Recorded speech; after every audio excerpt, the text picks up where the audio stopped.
New Life Church. Hey, Ben Johnson here, Alamo campus pastor, and it's great to have you. And today I've got some friends, and we're going to unpack some things that are being felt financially in this really tough season, and how some are responding and are trying to engage in a really difficult season. And I'm hoping that this will spur some creativity.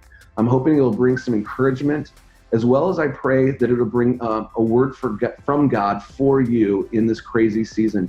But let me start by having these guys introduce themselves and kind of share with a little bit what they're potentially bringing to the table.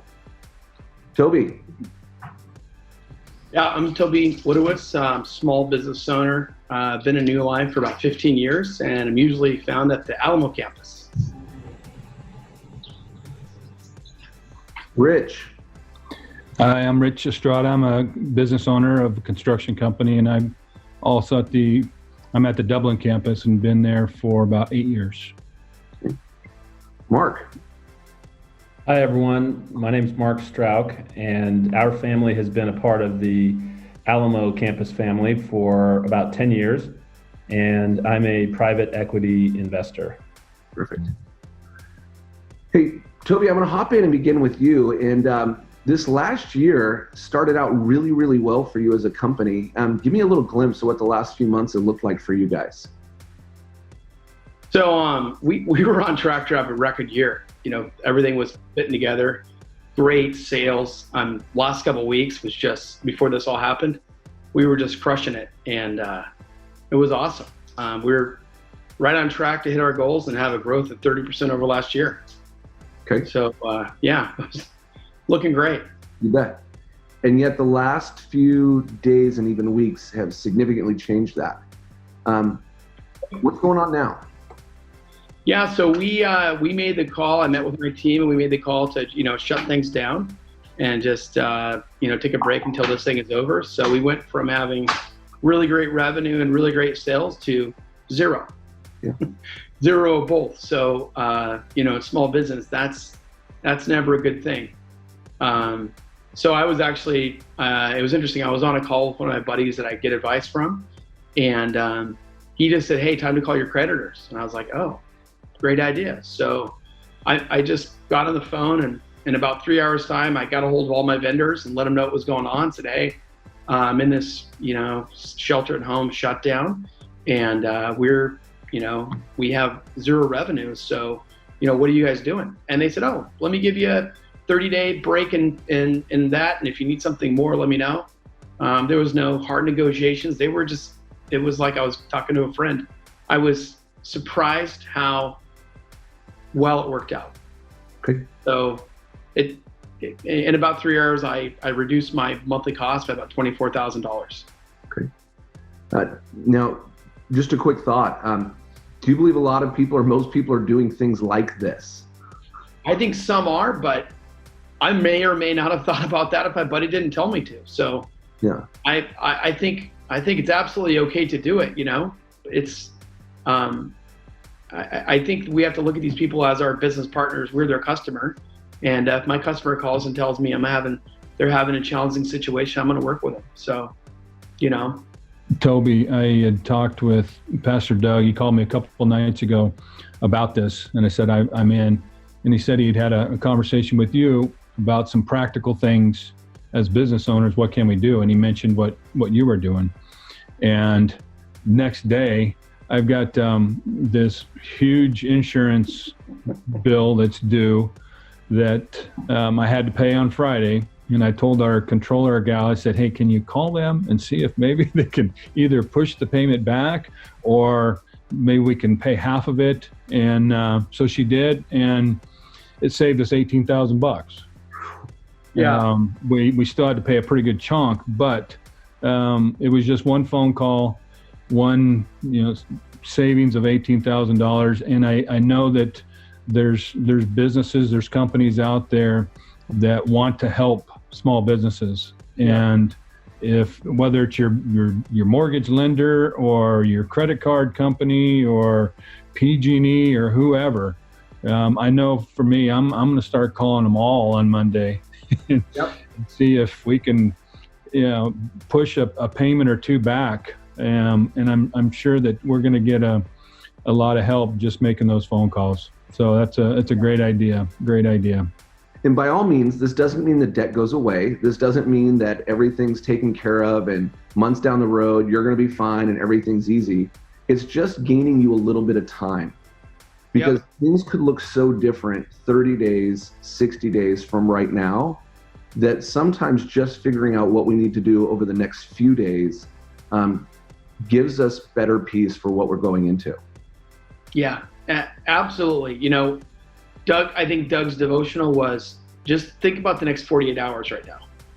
And to be honest, and something so crazy as this is happening with your business, it's so easy to be paralyzed by fear.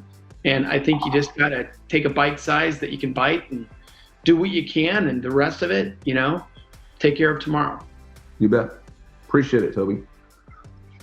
Hey, Rich, I want to hop to you. We had a chance to chat about what you're feeling and experiencing as a business owner that has quite a few employees, and the impact that your decision is about to make on them, and the responsibility. And I even remember hearing that part where you almost felt a stewardship responsibility as a business owner to care for your employees, and what that's doing through you, and kind of what you're doing in this season with some business being available and some not. Share with us a little bit about that. Well, our employees are our biggest asset, and one of the main purposes for me as an entrepreneur, as a business owner, is to provide opportunities for people to be employed, to make a living, to have a workplace that's healthy, that's safe. I love that you've been aggressive in doing the things you can to honor the systems that are in place for rules around precautions, but at the same time, making sure that you can do what is available. But Rich, you shared a little bit earlier with me about just feeling like God has been giving you, through prayer and through devotions, some real sense of how to lead in this time. Now, share with us kind of that for a moment. Yeah. Well, this, probably the last few months has been challenging. And for me, it's brought me to that point to where I got to put God first in everything I do. And I start my day in His Word, and it seems like every day that I get into His Word, it's just the right thing I need to hear. And I hear trust, I hear faith, I hear hope, I hear perseverance, and it just gives me that lift every morning to get up and not worry and not have fear, but have strength and endurance. And then throughout the day, I listen to a lot of worship music, and I just find myself in my head singing worship songs that just talk about, Spirit lead me. And it's just been very powerful for me to have that connection with the Lord and have that peace that He gives me, and just to have that realness that He is actively working in my life right now, because I don't know how I could continue to get through these days without Him reaching His hand down and holding me up and getting me through each day. So it's been powerful, been very powerful. I love that. Rich, one of the things that encouraged me when we were chatting earlier was you said, hey, this weekend I need to get information out to our team of where we are as an organization and let them know that we're prayerfully praying for them and believing it. But when you kind of included to say, and then we're going to ask them to be praying for us, I thought, this is a Christian business leader, not just in like stepping over to say, hey, I'm praying for you, but to ask it full circle, like, hey, pray back for us as a business, for your leaders as we're leading. I just thought was an amazing part. So, hey, love what you're doing. Continue your heart. Mark, let me hop into you. I know that, in this season, potentially not everyone knows some of the resources that are out there. And we're going to look at specifically two today, specific ones that aren't used that often, but are good resources. And then sometimes there's some stigmas around them and how we begin to break those. But for some small businesses, there's some loans that are available. Hop in with that and share with us a little bit. Yeah, I think the biggest thing that I want to offer up to everyone today is just that there is financial help out there, like you said, Ben. And, there's tons of different emergency assistance programs. People, we're all reading about the Coronavirus Relief Act. So maybe as soon as April 6th, the government will start, sending cash to individuals. But what you're referring to is the Small Business Administration. And I really think that's one program that I would love for small business owners to get dialed into. The SBA, as it's called, is a federally funded program, and you can, as a small business owner, apply for a loan. Just last week, the SBA launched kind of a new program that was designed to be easier and faster, to borrow as little as $25,000 or as much as $2 million at a maximum interest rate of 4%. So it's designed to be a low-cost loan, and you literally go online. I think it's disasterloan.sba.gov, and you answer some questions and fill out basically an application. And then 3 weeks' time, which is the best the federal government can do, is come back with an answer on whether you're qualified. And then 5 days from there, you get the money. And that money can be used to make payroll. It can be used to settle debts, or it can be used just to pay bills. And the last thing I guess I would add on that is right now in the Senate, they're talking about massively upsizing that program with another $350 billion of what they call forgivable loans. And the reason those are important is that basically means that not only can you maybe access a loan right now with a really low cost to take some heat off of the pressure that you're feeling as a business owner, but the government might not force you to pay it back. And so I think that's huge, and I just want everyone to be aware of that. Yeah, it's incredible. With that, there's also, when things get bad enough and drastic enough, business leaders and owners need to take some steps so that they can still be in the business in the future to one day have employees and care for people. And that means making some choices in difficult circumstances that are hard, that put others in difficult circumstances. And there's some real stereotypes and pain that come around layoffs and unemployment. And Mark, unpack this for us for a moment. The benefits and how unemployment can be used to really be a help long-term for both an employee and an employer. Yeah, I like how you teed that up. I mean, I think there's two sides of this. There's the employee side, and then the employer side. And just on the employee side, if you've lost your job, or if you've had your hours cut a lot, you can go online to edd.ca.gov, and it literally takes 15 minutes, file an unemployment claim, and then immediately be getting weekly benefits that are as high as $450 a week. And that's huge. But you mentioned something that I think is kind of an issue that I just want to name, sort of the elephant in the room on the unemployment thing. Is it's sort of like there's a stigma in taking unemployment benefits, and that's for the other guy, or that's for the really destitute, not me. And I guess what I would just want to say to people is that's a lie. That's a lie that we can't afford to believe in right now, because this is for us. This is for people, real everyday people who have had a real bad bounce in life. But the thing is that unemployment is something that happens to all of us at one point or another. And so it doesn't define you. Unemployment is not a label. It doesn't define you, and it's just a temporary season. And yeah, it stinks, but I just want people to hear that that really it's there for you, and you should take advantage of it, and it's something that is good, for the employee. You bet. And then right now, Mark, there are so many businesses that have shut down. We're not saying, hey, this is employment of socioeconomics to label someone or to hold someone down. It's the reality that there are highly educated, hardworking, great people that are not going to work right now.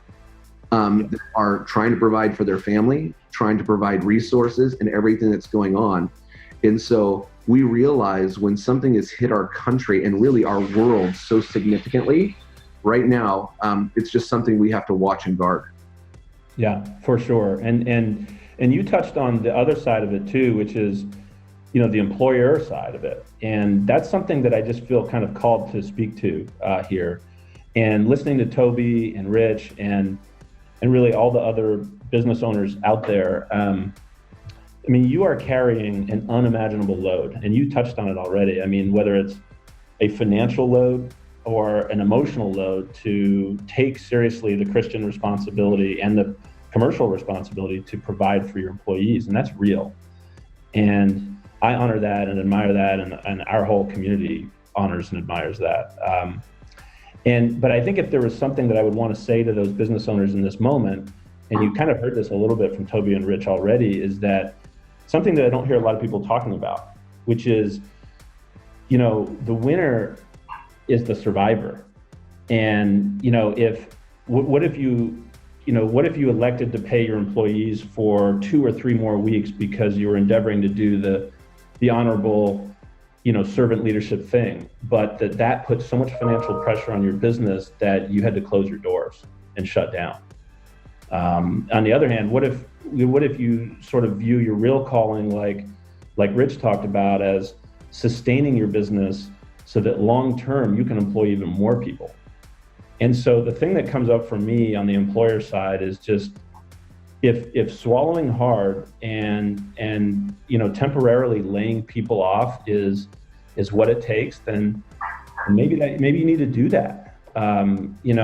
Ironically, it might be the very thing that you as a business need to do in the short term to survive, and then in the long term to flourish and employ way more people. And then sort of counterintuitively for the employee, it also might be better in the short term so you can collect unemployment benefits without any stigma, and in the long term have a company to go back to.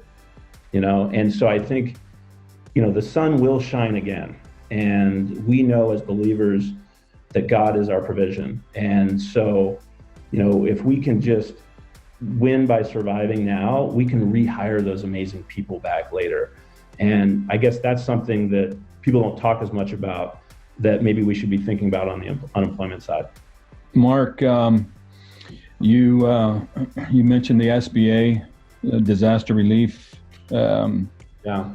opportunities out there, and I did fill out an application. I don't know, it was probably 3-4 nights ago. It took a little bit of time, but hopefully it'll be worth it. You always fill those things out and you provide all the information, send them all your tax returns and all your financials and your financial statement, and then you send it off and you go, yeah, it'll never happen.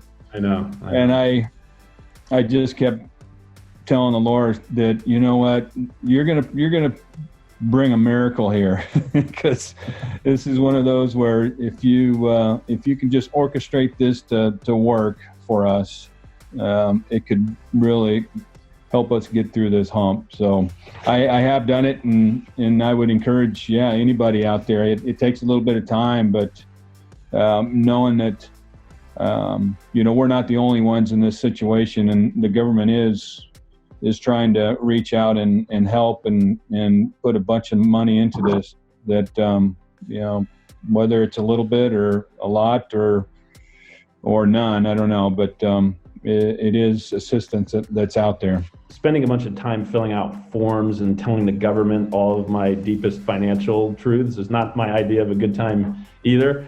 And it is kind of a pain, that process, but God shows up in these moments, and one of the things I feel like about being a Christian is you're just more tuned in and paying attention. And then I sometimes with non-believers, it's like, oh, well, God's not, this bad thing happened to me. Where was God then? Or this other bad thing happened to me. Where was God then? And one of the things that gives me energy hanging out with other Christian brothers is they're kind of paying attention and they're looking for those places where God is showing up. And so it's almost like a self-fulfilling thing where he does show up because you're tuned in. And I love that. And I love listening to both of you guys. And I tell you, employees are lucky to work for Christian leaders like you. It's so cool. And I know it's hard, but this will pass. Yeah. Hey, New Life, thanks for taking these moments to be with us. I hope they're an encouragement and an inspiration to you. Know that God loves you. He has a plan for you. And then realize that this is also impacting your church. Over the next couple of weeks, would you continue to pray for New Life Church, even in this season, that we can be a voice of hope in a very hopeless season for a lot of people? I pray and believe that God will use this in an amazing way to reach lives, hearts, and souls, all for his kingdom. Hey, you have a wonderful day. God bless you, New Life. Thanks for having us.